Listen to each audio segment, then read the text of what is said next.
बिस्मिल्लाहिर्रहमानिर्रहीम। तमाम पाकिस्तान को मेरा सलाम। आज 5 अगस्त है और 2 सानहे इस दिन को हुए। नंबर 1, आज से 3 साल पहले 5 अगस्त को मोदी हुकूमत ने मकबूजा कश्मीर के मुसलमानों का इस्तेसाल किया, उनकी बर्बादी की, और वो अभी भी दुनिया की सबसे बड़ी खुली जेल में रह रहे हैं, सज़ा पा रहे हैं सिर्फ मुसलमान होने की। जिस तरह फ़लस्तीन में जुल्म बर्बरियत है, वही हो रहा है मकबूजा कश्मीर में। दूसरा सानहा पिछले साल 5 अगस्त को हुआ। वज़ीर आज़म पाकिस्तान का सच्चा बेटा, सच्चा मुजाहिद, वाहिद मुजाहिद, उसको बेगुनाह जेल में डाल दिया गया। वो अभी भी जेल में अपने सारे केसेस लड़ रहा है। उसको हर केस में हाई कोर्ट ने बाइज्जत बरी कर दिया, और फिर भी वो जेल में बैठा हुआ है, मेरे लिए, आपके लिए।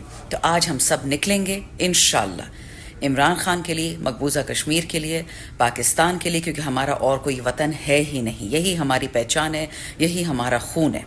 सब सवाबी आज पहुंचेंगे। पूरा पंजाब, पूरा सिंध, आज़ाद कश्मीर, गिलगित बल्तिस्तान, खैबर पुख्तूनख्वा, बलूचिस्तान, इंशाअल्लाह हम सारे आपसे मिलेंगे, आपसे बात करेंगे, अपने कायद की बात करेंगे।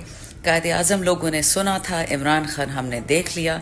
ये वो वाहिद बेटा है पाकिस्तान का जिसके लिए काबा, करबला, मदीना, अक्सा, हर जगह दुआ होती है।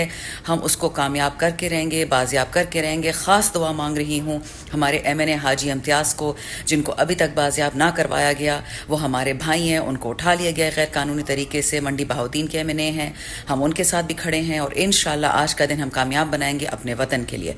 पाकिस्तान जिंदाबाद।